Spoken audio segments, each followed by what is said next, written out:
종종 신문에 뉴스를 통해서 보도되는 기사 가운데 가슴이 아픈 기사들이 참 많이 있습니다. 노년을 외롭게 보내다가 가족들이 분명히 있음에도 불구하고 그 가족들과 함께 임종을 맞이하지 못하고 죽은 지 몇 달이 지나고 혹은 몇 년이 지나도 사랑하는 가족이 죽은 줄도 알지 못하는 가운데서 외롭고 쓸쓸한 고독사를 맞이하는 사람들이 점점 늘어나고 있는 현실입니다. 보건복지부의 통계에 따르면 지난 한 해 전국에서 무연고 사망자, 이것은 관공서에서 사람이 죽었는데 장례를 치르기 위해서 연고자를 찾았는데도 연고자로 나타난 사람이 없어서 사실은 무연고자로 처리하고 그렇게 장례를 치르는 사람입니다. 2010명으로 조사가 되었습니다. 2013년에 1280명에 비해서 57%가 늘어난 숫자라고 합니다. 특별히 65세 이상 노인 무연고 사망자 수는 2013년 464명에서 지난해 835명까지 늘었다고 합니다. 여러분, 이 죽음의 모습이 어떠한가를 보면 죽기 전에 그 노년을 어떻게 보내고 있는가가 드러납니다. 우리 가운데도 연로하신 분들이 많지만 노년의 가장 큰 어려움은 무엇입니까? 돈 문제도 아닙니다. 사실은 건강 문제에 우리가 신경 쓰지만 건강 문제도 아닙니다. 여러분, 돈도 있고 건강도 있고 시간도 있는데 옆에 함께 해줄 사람이 없는 것처럼 힘든 일은 없는 것입니다. 지난 1월 영국 테레사 메이 내각에서 새로 장관을 임명했습니다. 부서를 새로 만들어서 임명한 것입니다. 그 장관은 어떤 장관이냐 하면 Minister for Loneliness, 고독 장관입니다. 외로움 담당 장관. 여러분, 오늘 이 시대가 그렇게 되어가고 있습니다. 얼마 전 크리스마스 때 독일의 대형 슈퍼체인, 여러분 알디만 있는 줄 아시는데 알디만 있는 것이 아니라 에데카라고 하는 큰 체인이 있습니다. 이 에데카에서 귀향이라고 하는 광고를 내보냈습니다. 하임 콤맨, 사실 귀향이라기보다는 귀가 뭐 그런 거죠. 자식들을 향해서 좀 제발 집으로 오라 라고 하는 그런 내용이 담긴 광고였습니다. 그런데 그 광고가 많은 사람들을 감동시켜서 유튜브에 올랐고 또 한국말로도 번역이 되어 있더라고요. 한번 찾아보시기 바랍니다. 사람들의 심금을 울릴 정도로 공감이 되었기 때문에 수많은 사람들이 클릭하면서 조회하고 있는 거죠. 내용은 그렇습니다. 매년 크리스마스 때마다 홀로 텅 빈 식탁에서 식사하는 그 아버지, 할아버지, 한 남자의 절망적인 모습을 담았습니다. 자녀들이, 손자들이 카드를 보내면서 전화로는 올해 못 갈 것 같아요. 내년에는 꼭 갈게요. 메리 크리스마스. 사실은 거짓말인 줄 알면서도 내년에도 안 올 줄 알면서도 그런 크리스마스 인사를 받으면서 씁쓸해합니다. 이 자녀들을 어떻게 하면 얼굴이라도 한번 볼 수 있을까? 사실 자녀들이 뭐 돈 가져오고 선물 가져온 게 아니라 얼굴이라도 내밀었으면 좋겠다. 옛날 어린 시절 식탁에 앉아서 함께 밥 먹던 그때 모습이 그리워서 이 홀로 된 분은 자식 보기 위해서 크리스마스를 앞에 두고 자신이 사망했다는 부고장을 자녀들에게 보내었습니다. 서로 다른 대소에 살던 자녀들은 눈물을 흘리면서 급히 모든 일을 중단하고 사랑하는 아버지의, 할아버지의 장례식을 치르기 위해서 집으로 돌아왔습니다. 그런데 이들이 집에 들어섰을 때 마주친 것은 크리스마스 만찬이 차려진, 불 켜진 촛불과 크리스마스 트리가 장식된 아름다운 홈이었습니다. 식탁 뒤 부엌에서 건강한 아버지가 모습을 드러냅니다. 깜짝 놀라는 자녀들에게 아버지는 이렇게 말합니다. 어떻게 해야 내가 너희를 모두 집에 불러들일 수 있겠냐? 이 방법밖에는 없었다. 수년 만에 즐거운 크리스마스 만찬을 즐기는 가족의 모습으로 이 광고는 끝을 맺습니다. 여러분, 우리 주위에 노년을 옆에 서 있는 사람 없이 쓸쓸하게 보내시는 분들이 참 많이 있는 것을 보게 됩니다. 여러분, 오늘 우리는 하나님의 말씀 디모데후서의 마지막 부분에서 사실은 강한 믿음의 전사였고 끝까지 완주하는 경주자였던 이 바울이 사랑하는 아들 디모데에게 가장 약한 인간적인 모습을 보여주고 있는 것을 발견하게 됩니다. 감옥에서 죽음을 기다리면서 뼛속까지 스며드는 감옥의 차디찬 습기 속에서 결혼하지 않았기 때문에 곁을 지켜줄 육신의 자녀 하나 없는 가운데 몸은 병들어서 아픈 가운데서 외로움에 떨고 있는 한 노인의 모습을 보게 되는 것입니다. 여러분, 이 순간 가장 필요한 사람이 누구였는가? 그는 자기의 한평생을 회고하면서 그 곁을 지나갔던 수많은 사람들을 오늘 이 짧은 말씀 속에서 한 사람 한 사람 이름을 열거하면서 그 곁에 서 있어줄 누군가를 애타게 찾고 있는 모습을 보게 되는 것입니다. 여러분, 바울의 한평생의 사역 가운데 몇 종류의 사람이 있었습니다.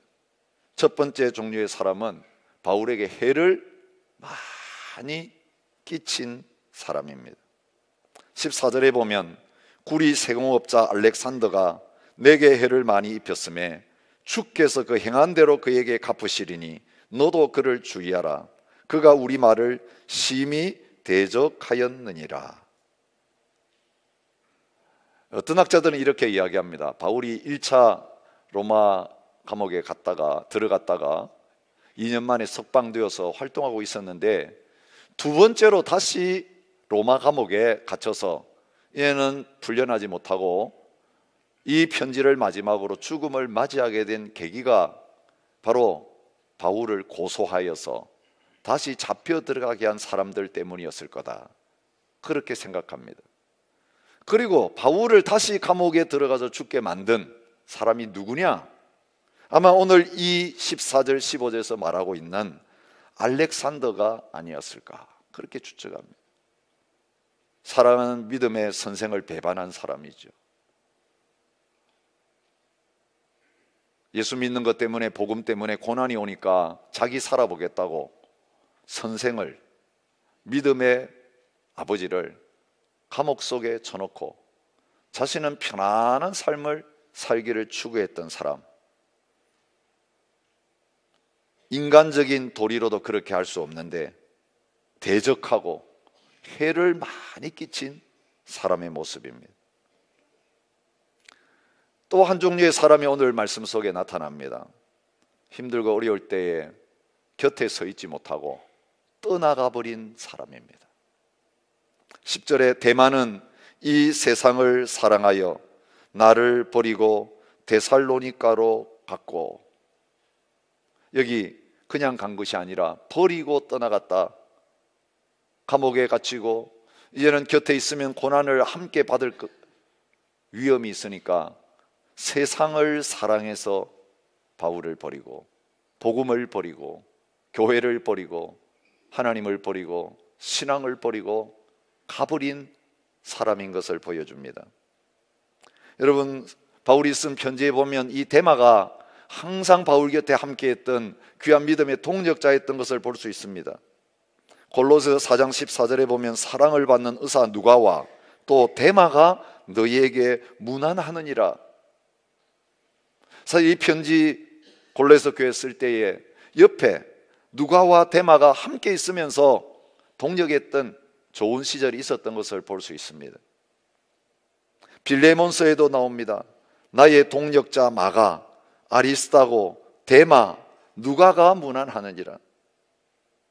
여러분, 거의 마지막까지, 이 빌레몬서를 쓸 때까지 데마는 그 옆에서 함께 동역하는 동역자였습니다. 짐을 같이 지고 함께 수고하는 사람이었습니다. 귀한 일꾼이었습니다. 필요한 사람이었습니다.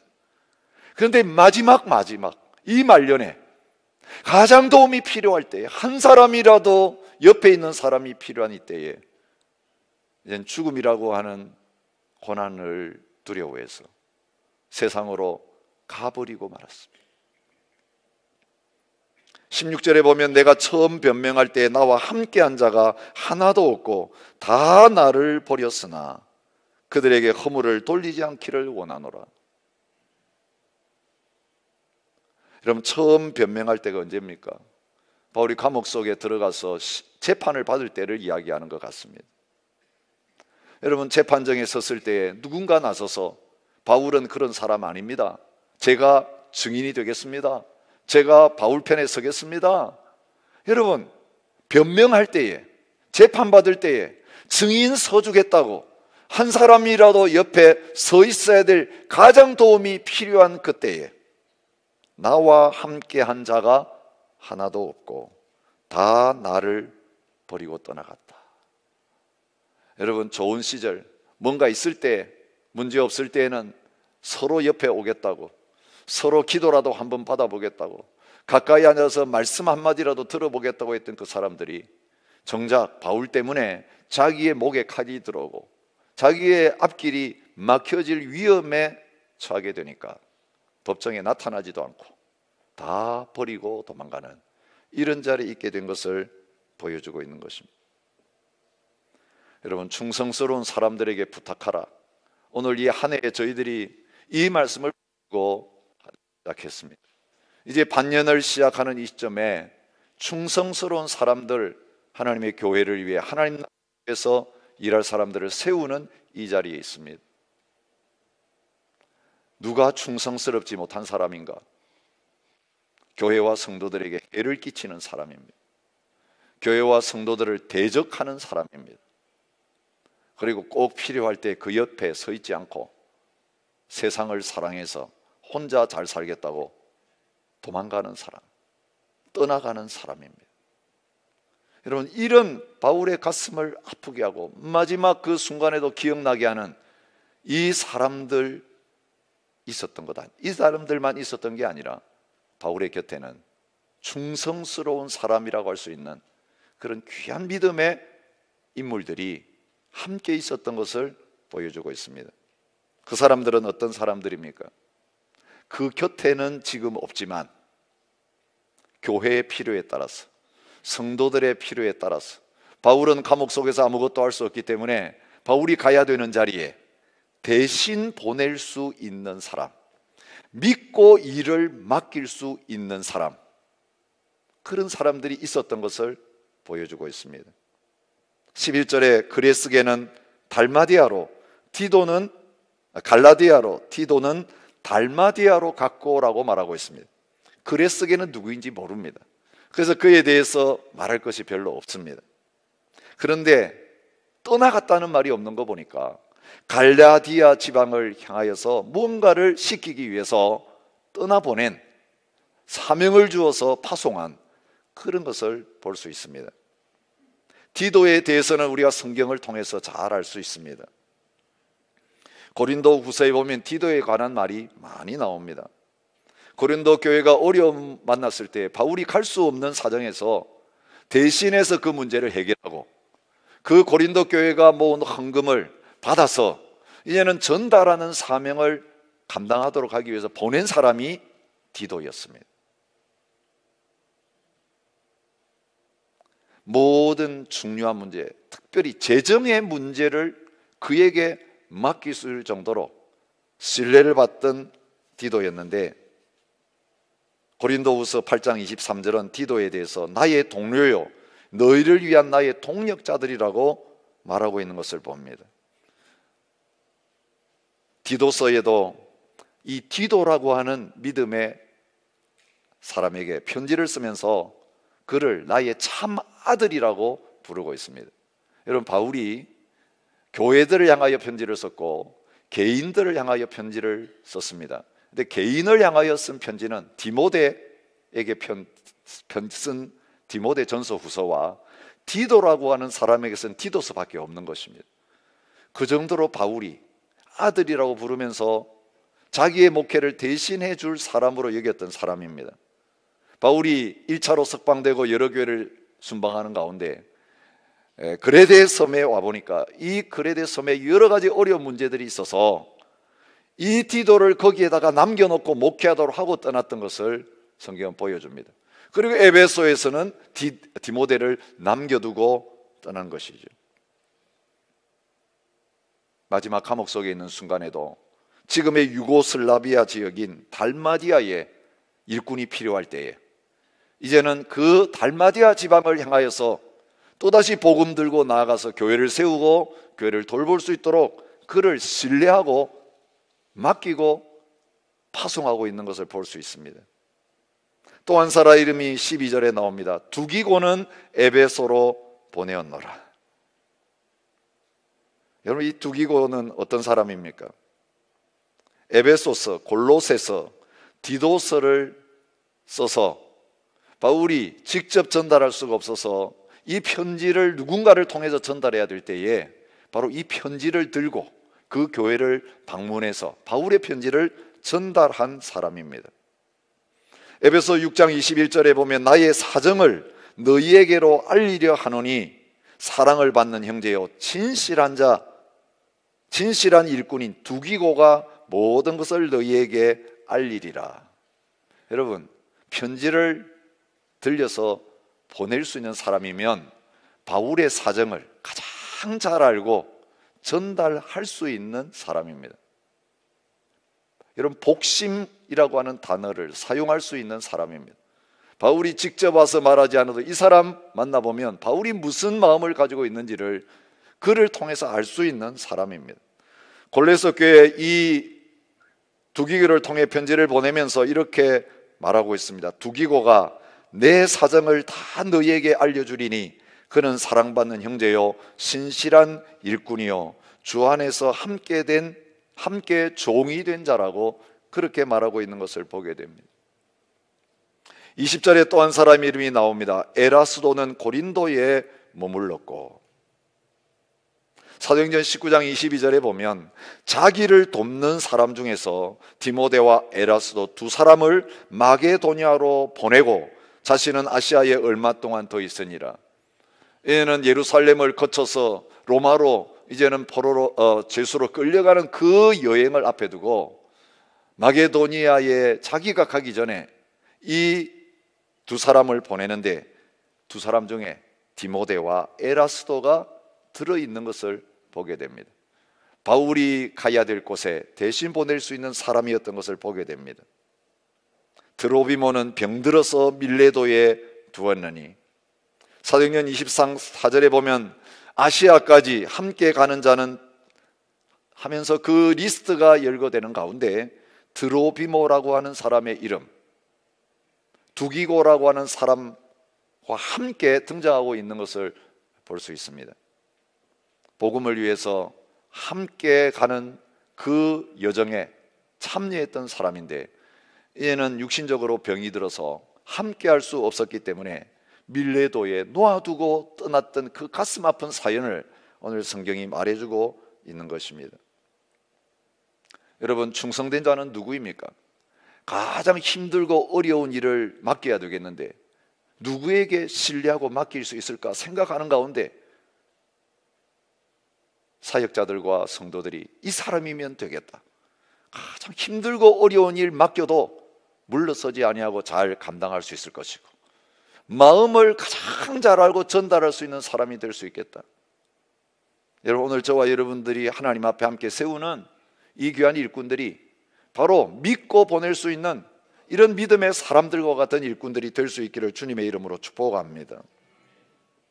그리고 또 한 종류의 사람이 나오죠. 그 곁에서 떠나지 아니하고 함께 있는 사람입니다. 여러분, 충성을 뭐라고 정의할 수 있겠습니까? 힘들고 어려워도 서 있어야 될 자리를 떠나지 않는 사람입니다. 힘들다고 박차고 나가지 않는 사람입니다. 철수 명령이 내리지 않으면 그 자리에 서 있으라고 하는 자리에서 죽을 때까지 서 있는 사람이죠. 폼페이오 화산이 터져서 그 도시 자체가 한순간에 다 화산재에 덮이고 거의 1000년이 넘는 시간이 걸려서 발굴되었을 때에 사람들의 마음에 가장 큰 감동을 주었던 시신이 하나 있었습니다. 여러분, 저도 그 지역을 방문해 보았는데 온갖 향락을 즐기다가 화산이 터져서 그 향락을 즐기는 죄악덤에서 그대로 시신으로 남겨진 사람들이 참 많이 있었습니다. 여러분, 갑자기 주님이 오실 때 우리가 어떤 자리에 있는가가 얼마나 중요한가를 그 현장을 방문하면서 깊이 깨달을 수 있었습니다. 그런데 사람들이 그 도시를 발굴하는 가운데 성문 곁에 그 자리에 서 있는 한 군인의 시신을 발견했습니다. 물론 돌이 되어 있었죠. 1000년이 넘는 세월 동안 묻혀 있었으니까. 그는 그 화산재가 온 성을 뒤엎는 자리에도 서 있을 덮는 그 위험한 순간에도 자기 살아보겠다고 도망가다가 쓰러진 사람이 아니라 변함없이 끝까지 그 자리에 서 있다가 자기가 서 있어야 할 그 자리에서 마지막을 맞이한 충성스러운 사람의 대명사가 되었습니다. 누가만 나와 함께 있느니라. 이런 병약한 이 바울, 끝까지 옥바라지 하면서 곁을 떠나지 않았던 사람, 누가복음을 기록하고 사도행전을 기록했던 의사 누가였던 것을 보여주고 있습니다. 물론 로마에 있는 성도들도 그와 함께 있으면서 필요할 때마다 와가지고 교제를 나누고, 또 이 편지를 쓸 때 이들이 너에게 무난한다라고 하면서 이름이 나와 있습니다. 으블로, 부데, 리노, 글라우디아 모든 형제가 다 내게 무난하느니라. 안부 전한다. 이 사람들이 지금 로마 교회의 성도들이다. 여러분, 끝까지 함께 있는 사람, 여러분의 마지막 병상을 지켜줄 사람, 외롭고 힘들 때에 여러분 곁에 서 있는 사람 누구입니까? 저희 어머님이 이제 92세가 넘으셔서 모든 정신적인, 육신적인 기력보다도 정신적인 이런 부분들이 참 많이 어려워지십니다. 사람도 잘 알아보지 못하시고 힘든 가운데 계십니다. 큰아들인 저가 옆에 함께 있지 못한데도 방문하면 큰아들은 알아보세요. 자식은 알아보세요. 아들 4명이 있는데 그 아들 4명 중에서 그래도 함께 있기를 원하면서 아플 때만 되면 저의 이름을 부르신다 그래요. 그래서 아버지가 그때는 또 급하게 전화를 합니다. 아들 여기 있어. 이야기 한번 해봐요. 제가 어머님 어떠세요? 하면 또 아무 말씀도 안 하세요. 저한테는 한마디도 안 하세요. 그런데 아프면 아버지 앞에서는 저의 이름을 부르면서 보고 싶다. 여러분, 부모님들은 우리 곁에 끝까지 서 있을 수 있는 분들이 아니세요. 먼저 다 떠나가세요. 자식들도 크면 하나 둘 다 떠나 보내야 되는 그런 자리에 있습니다. 그럼 마지막까지 옆에 있는 사람이 누굽니까? 부부입니다. 곁을 떠나가지 아니하고 마지막까지 곁을 지켜줄 수 있는 사람. 우리 가정 안에서, 하나님의 교회 안에서 더 많아지는 은혜가 저와 여러분에게 있으시기를 바랍니다. 그런데 또 한 종류의 사람이 있습니다. 지금 함께 하고 있지 못하지만 함께 해달라고, 와달라고 부르는 사람입니다. 이건 충성의 단계를 뛰어넘어서 사랑하는 사람이죠. 보고 싶다. 내게 오라. 여러분, 오늘 바울이 믿음의 사람인데 뭐가 부족해가지고 사람 보고 싶다고 하느냐? 우리 그렇게 생각하면 안 됩니다. 육신을 입은 한 인간으로서 그 외로움의 시간 다 떠나가 버리고 별로 남아있는 사람들이 얼마 없는 그 순간에도 함께 있기를 원하면서 이 편지를 써서 부르고 있는 그 애타는 모습을 우리가 읽을 수 있어야 합니다. 너는 어서 속히 내게로 오라. 9절에 말하고 있습니다. 21절에 너는 겨울 전에 어서 오라. 겨울 되기 전에 그 옷 가지고 왔으면 좋겠다. 이 감옥 속에 외로움 속에 읽어야 될 책 좀 가지고 왔으면 좋겠다. 그런데 혼자 오지 말고 마가를 데리고 오면 좋겠다. 여러분, 도중에 선교 여행하다가 도망간 사람이 마가 아닙니까? 근데 그 말년에 마가 좀 데리고 와서 같이 있었으면 좋겠다. 디모데가 바로 그 대상에 뽑힌 것입니다. 여러분, 병상에서 숨을 거두기 전에 찾는 사람이 진짜 사랑하는 사람이에요. 그 사람이 와야 내 눈 감겠다고 하는 사람이 진짜 사랑하는 사람일 수 있습니다. 여러분 가운데 아시는 분도 읽으신 분도 있을 것입니다. 한 의사가 진주에서 인턴으로 근무하면서 겪었던 경험담이죠.